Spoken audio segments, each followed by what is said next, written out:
Hello and welcome to The Entrepreneurs on Monocle Radio, the show all about inspiring people, innovative companies and fresh ideas in global business. Today's programme is all about knowing your customer, whether you're operating at the cutting edge of timekeeping technology or at the heart of a hospitality empire. First up, we'll meet the CEO of a Swiss watchmaker to find out about the changing needs of luxury consumers. In the last 25 years, wealth has changed. I think what's happening in the last 2 or 3 years is more about how perhaps big groups have struggled to reach a changing consumer.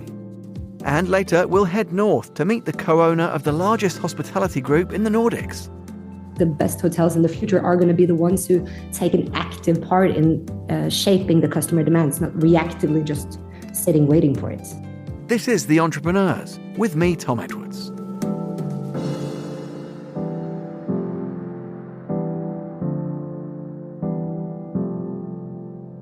You're listening to The Entrepreneurs. Peter Harrison is the CEO of Richard Mille, Europe, Middle East and Africa. The Swiss luxury watchmaker is dedicated to creating pieces that are expertly engineered, lightweight, shaped by a fascination for technology and a passion for racing, and made to be worn every day. Founded in 2001, the company's growth has been truly remarkable, especially when you consider those founding principles endure with the painstaking production of limited quantities of truly exceptional timepieces. Also at the heart of Richard Mille, a focus on direct relationships with clients and always a product-first attitude. Our Laura Kramer caught up with Peter at one of the world's most exclusive winter gatherings, the International Concourse of Elegance St. Moritz, sponsored by Richard Mille. Laura began by asking Peter what made the brand so radical from its very beginnings. I think the way we set about making watches was different to anything else that had been before. And the type of watches we were making were made to be worn rather than that type of watch before was more something that was either historically important or the top of the tree in terms of what a brand made, and you put it on once a year and you showed your children, you put it back in the safe again. And ours were more made to be worn every day. They were very distinctive the way they looked. They were very light in the most part. And that was a new thing. And how did you originally get involved at the start of the company then? So Richard and I have been friends 35 years. We both worked for separate companies. I worked in London for a small PLC that I think we distributed around 15 luxury brands. And Richard worked for a company in Paris called Mauboussin. And we collaborated on a few things, didn't work out. And then we stayed friends and we'd see each other 2 or 3 times a year. I went off to do my own thing and then he went off to start the company. Maybe after 1 year I was doing some things, we were doing some things together, and he wanted to make it quite correctly more formal. So we started a JV company and set it up together. And when you look at, I keep going back to the beginning, but it's so interesting because for Swiss watchmaking, it never wanted to conform. There was this attitude of rebellion, like you said. It was so different coming in. Do you think that attitude is still prevalent today? And how hard was it to keep that going throughout? Maybe now those values have changed. No, I don't think so. I mean, we work with really good people. Obviously, as a company, we're significantly larger than we were before. In the beginning, we were making 10 or 15 watches a year. Now we're making 6,000 watches a year. The way the company's grown, we've managed to keep the core DNA of how we started, which I would sum up in quite easy ways that, we have an idea to make a watch. We go out, we figure out how we're going to do it. Sometimes it can take 2 years, sometimes it can take 7 or 8 years. And then finally the watch comes and we look at everything and the watch is going to sell for X amount.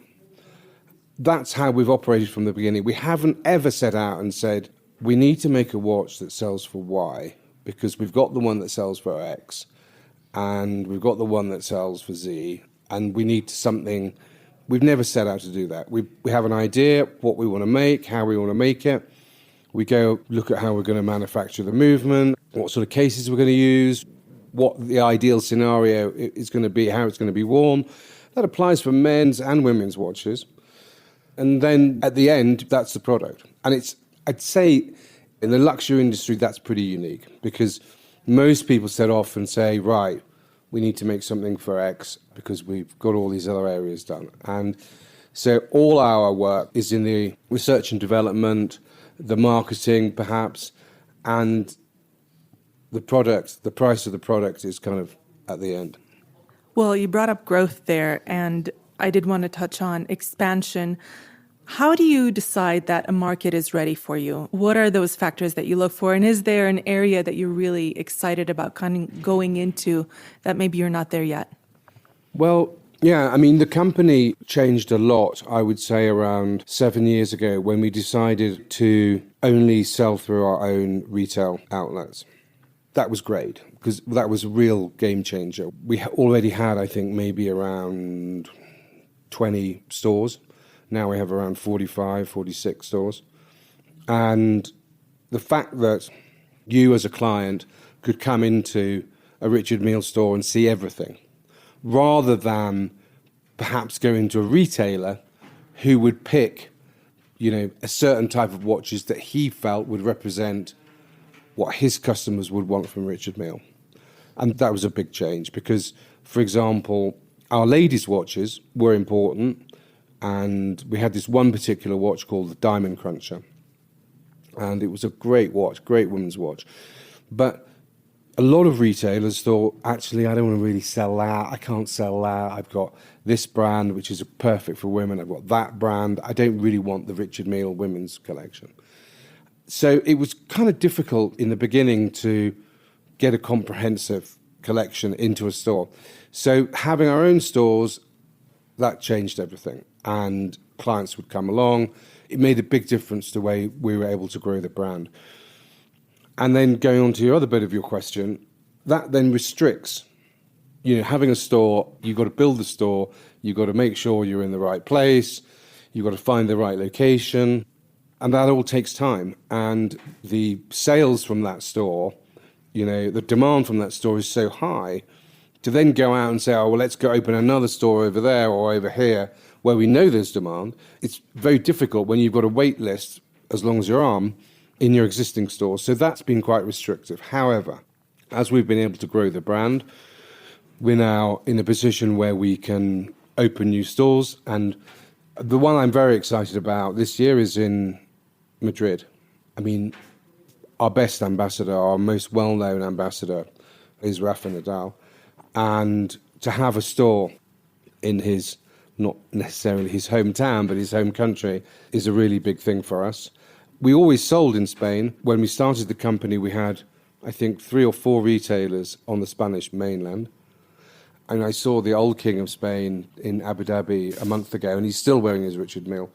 And that's an important market for us, and we haven't been able to really do it justice. And the fact that we're going there and going to open a store, that's really exciting for me. One of the things that we're really, really focused on, and I know it's a big bugbear for Tyler especially, is discovery and how you still bring a sense of discovery to a customer who has everything. They're exposed to wonderful experiences all the time. What responsibility do you have, and how do you kind of bring that discovery to your clients? We try and do quite a bit in the stores. The interaction with the watchmakers is still very important.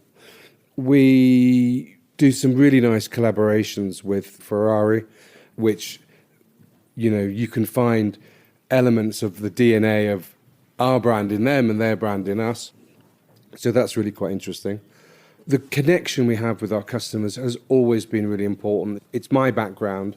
It's where I come from. I like to know the customer. I like to understand, what brings them to us. Why do they want a Richard Mille? What do they think? If it's their first purchase, why is it their first purchase? And why have they come to us? And what's the appeal?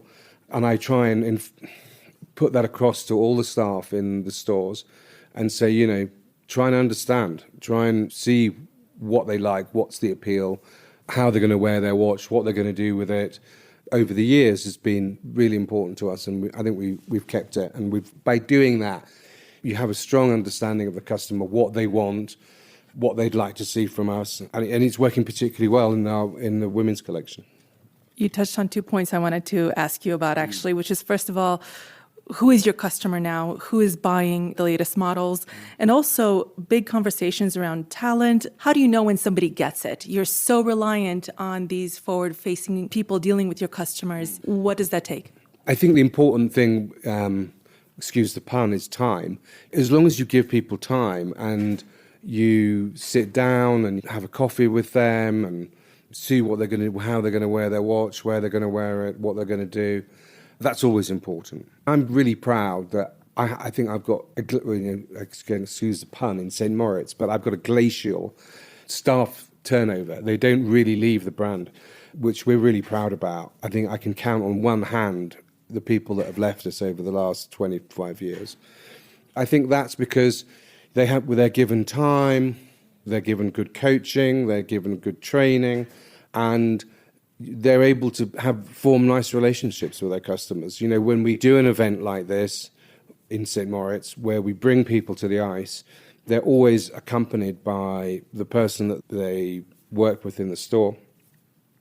So they get to know a little bit more about them. I mean, their children's names, their children's birthdays, where they're going on vacation, how long they've been married. It's a really nice personal relationship. It's not a traditional kind of retail cash and wrap. And I think in this day and age, some of our customers certainly know before they come into the store what they want. But some don't. Some have seen a Richard Mille on a friend, want to know more about the brand, what might suit them, what might, the size of the watch, the weight of the watch, what they're going to do with it. So to have that relationship is great. I want to touch on luxury because, of course, big conversations that have been had about the industry. And I wondered, do you think the energy is back? Are we confident again? What are we missing about the luxury conversation that we've been having? I've been quite vocal about this in the past. Luxury is something you feel, something you touch, the way you're dealt with in a restaurant, the relationship you have with the end client. And I think some of the big groups don't get that. I think that they have a kind of recipe. That's what they're going to do. They're going to open a store, do their marketing, fill it with staff, and the people come in and there's a real lack of empathy in that kind of relationship. And I think I can really only speak from my side of luxury in horology. I think so many brands have great historical backgrounds, been making watches for more than 100 years. We don't have that. And I think in some ways that's restrictive because you come with handcuffs. Well, we can't make that because our early watches, 50, 60, 70 years ago looked like this. We come with this, then people aren't going to accept it. So we're going to have to stay more in our field. And I think that's very restrictive for talent, for making people excited about stuff. And I think as well, in the last 25 years, I've digressed from what you were talking about, but I'll come back. In the last 25 years, wealth has changed. Who has wealth, how they're spending it, where they're going, what they're doing. And that has been difficult for some luxury brands to get on the back of. And it was perfect for us because we're 25 years old. We came from nowhere. We're not making watches to be necessarily handed down or whatever. We're making watches for the people that maybe only made their wealth last week. And those people are relatively new. And it's going to keep happening too. We know the great transfer is happening. I think it's going to happen more and more. When I started in this industry, most of the people buying those kind of watches were from inherited wealth. And they were kind of maybe told by their parents, well, when you're 21, we're going to buy you this watch and you're going to have it the rest of your life. And you'll remember because blah, blah, blah, blah, blah. But actually, it's not that. It's not like that. And life has changed and everyone has changed. And I think some areas of luxury, I'm not talking about the last 2 years, in the last 25 years, they've struggled with that. But we've ridden that wave and that's great for us. What's happening in the last 2 or 3 years is more about how perhaps big groups have struggled to reach a changing consumer. Happy 25th birthday then. What are you most excited about for the year ahead? I think my store in Spain will be really exciting. We're going to open another one in Zurich, which will also be exciting. It's our second store in Switzerland. We've got some great launches of some new models. I feel, I get up in the morning still raring to go and loving it like it was 25 years ago. And I'm very lucky for that. That was Peter Harrison, the CEO of Richard Mille in Europe, Middle East and Africa. You can find out more about the brand by heading to richardmille.com. Funny how many people get these things wrong. I go into a lot of jazz clubs and I go, what made you build it like this? Everyone's got an opinion about design these days. Join us on a journey to cut through the noise as we sit down with some of the design greats. It's possible to really improve how we live and how we work through design. We also have you covered on everything from architecture to product design to fonts and fashion too. She has her own signature and creates beautiful and also comfortable clothes that women can really spend their days in. Make sure you tune in every Tuesday at 2000 London time for Monocle's weekly design show, Monocle on Design. Or find it wherever you get your podcasts. Join me, Natalie Theodosi, Monocle's fashion director, and take a front row seat to the world of style and design with Monocle on Fashion.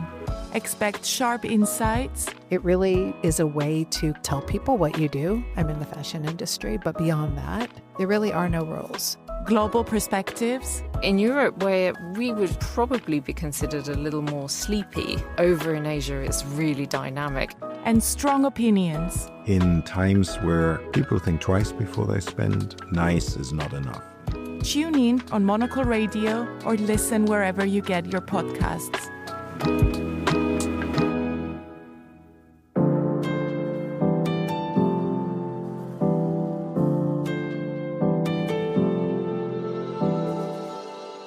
You're listening to The Entrepreneurs. Emilie Stordalen is a co-owner of Strawberry Group, the largest privately owned hospitality company in the Nordics, a business her family founded.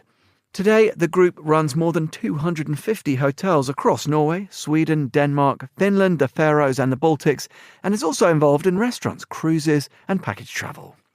With a background in consulting, a bachelor's from Cornell University School of Hospitality and a master's in strategy from Imperial College, Emilie brings both hands-on experience and a global business perspective.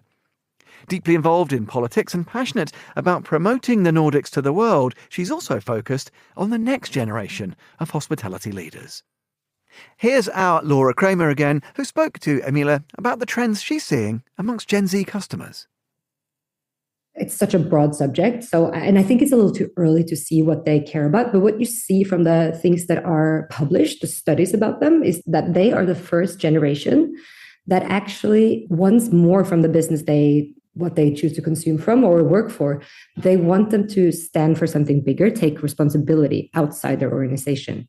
We did a huge rebranding a couple of years ago, going from Nordic Choice Hotels to Strawberry, where we actually had the opportunity to look into the drivers of why people choose a certain hotel. And it was interesting because from the older generation, the first drivers were like, okay, you choose a hotel based on budget or the location, or if they have a conference room, very like pragmatic stuff. And for instance, if they care about climate, green sustainability, like equality issues, that was very far down on the drivers of why consumers choose a hotel. But that changed. If you filtered and saw that the younger the person who replied to this study, that came higher and higher. So, and that reflects like the general trend. Like, I think Gen Zs, they want to work for a company that care about something. It doesn't have to be Patagonia, but you have to choose something you care about and you have to be vocal about it. And I think that's going to really separate the companies that do well in the future with this generation and the ones who don't. You mentioned a few points there. Obviously, your big expansion, you're getting into how is Strawberry positioning itself? What's exciting and new at the company? Positioning wise, like our company, like you said it, we are a big player in the Scandinavian. We're the biggest hospitality player in the Scandinavian market. So we obviously have 250 hotels ranging from business to luxury travel. So our positioning, and we chose a multi-branding strategy to meet the customers and their changing demands, because we believe this is the right way to do it. Sometimes you can be in need of a budget hotel. Sometimes you need a luxury travel. Like you're just you as a person, like your needs changes. So we want to be able to have that product portfolio that meets this, So just in our nature, like our size and the range we offer, I think that's like a little bit reflecting in our positioning. But the Scandinavian tourism industry is like booming right now. It's we're going to see like a 40%, 45% growth until 2030. But at the same time, like 1 out of 2 beds in Norway are empty on a yearly basis. So I think the leading hotels in 2026 are going to be the hotels that like are a part of changing the business narrative, like who actively takes a stand in like, okay, how can we help change a little bit customer preferences? And I mean, like, how can we influence travelers to not go to Norway in January to see the Northern Lights when everyone is there, or Lofoten in the summer when it's peak season? And I think it's for us, like the best hotel companies are going to be the one who works closely with politicians, with the travel destination companies to actually help change the narrative. How can we like make it attractive for someone to visit Norway on a conference in March? The best hotels in the future are going to be the ones who take an active part in shaping the customer demands, not reactively just sitting waiting for it. I wanted to chat a little bit about the expansion. You had the acquisition of the Sweden National Arena, and I just wondered, where do you look? And when you look, what are you looking for? Where do you see the next opportunities for creating these great experiences? We are very lucky in Norway because we are like kind of a small ecosystem. So we can test out different partnerships in a whole different way than you can say in the US, because it's just a huge market. But so acquiring Sweden's National Arena was actually a small piece in a bigger picture, because we want, like I said, to like most people only visit hotels 1 or 2 times a year. So we want to find out like how can we be more relevant for people in their everyday lives. And I think for us, we are creating not a new loyalty club, but a new loyalty currency where we link up with Norway's biggest airline industry company, which is Norwegian. Mm-hmm. And we put into this, and now also on retail, which is a huge retail group, to do so people can earn money, like doing like shopping groceries or flying to Stockholm Arena, like a Strawberry Arena, to see Taylor Swift, and you like earn the money or coins the currency that we have created to spend on like a hotel. So I think that is a really exciting bet that we have taken. And it's hard. It's not complicated, but I think that's the future, to try to create like a universe around our hotels. From an outside point of view, it sounds like you have so much on. You're balancing a lot from everything that Strawberry has going on. And I guess, how do you balance with the heritages, with looking forward, with doing new things? What does that day look like for you? I mean, I feel like I'm pretty lucky. I feel I grew up in a family. My dad started a company, and I'm very lucky to learn from him and see like he prioritizes his stuff. My brothers work in a different side of it. I'm lucky to work on the hospitality side. So I think, and we have a wonderful team around us who do most of this stuff. So I think for me, I'm just very lucky to be able to learn from great opportunities. And I try to like balance my day as much as possible. And I feel like this is also a lifestyle. You know that like when you work with this, it's weekends, afternoons, it all blends together. But when you do something you really love, you feel very lucky. Looking outside of Strawberry, because obviously a level of excellence unlike any other in the Nordics, what other maybe hotels outside of the Nordic region, Scandinavia, do you kind of, when you travel, is there best examples that you see in other locations that you think, this is really inspiring. I think we could integrate some of these ideas? No, I think when you work in this industry, I call it damaged, because I can't go to a property. I feel like it's the same for you. Like you can't go to like anywhere and be like, oh, wow, that lamp is really cool. Wow, they put the laundry room there. That's very smart. Like you see like, that means the business flows much better. So I think like when people ask me this question, I feel like because you're so turned on, so you see everything, like every little thing. So I think you take little things from all over the world, and like Scandinavia, we're good at stuff, and we are so far behind on other stuff, like the US in terms of customer-centric ideas. England, I think, is superior in service, like the US too, like Four Seasons Group, Amman, like if you look at the luxury properties, insane. Look at their training programs, how they recruit, how they take care of their employees. You have Accor, who I think do great stuff in terms of their mergers and how they balance their brand portfolio. Like it's so broad. So I think you can learn, if you look for it, I think you can find little things here and there that people do really well. What's next then for the group, for you? What are you most excited for? It's so much that I'm excited for. We have 18 big projects coming up. So obviously it's a lot of everything ranging from budget hotels to like new cool luxury properties. For me personally, I'm trying to work a little bit closer with the politicians and the travel destination companies to see how we can manage the travel industry in Norway a little. I'm not saying we're doing a bad job now, but you see so many examples in the world like Prague, Barcelona, where cities that have been like built up on tourism, but also are kind of ruined by it. And I really, really don't want Norway or Sweden or Finland to come there. So for me, 2026 is going to be like a balance between our new cool projects, but also involve myself a little bit more and learn how we can help manage the tourism in Norway better. Because I really think like we are dependent on our nature, the collaboration with local communities to actually have a product to sell in the future. That was Emilie Stordalen, co-owner of Strawberry Group. You can find out more. Head on over to strawberryhotels.com.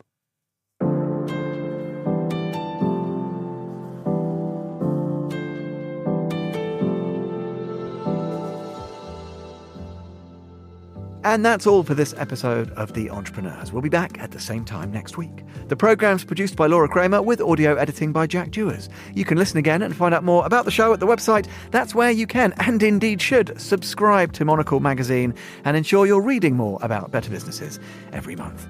You can always follow us and catch up with the archive wherever you get your podcasts. If you'd like to reach out, get in touch, email Laura. She's on lrk@monocle.com.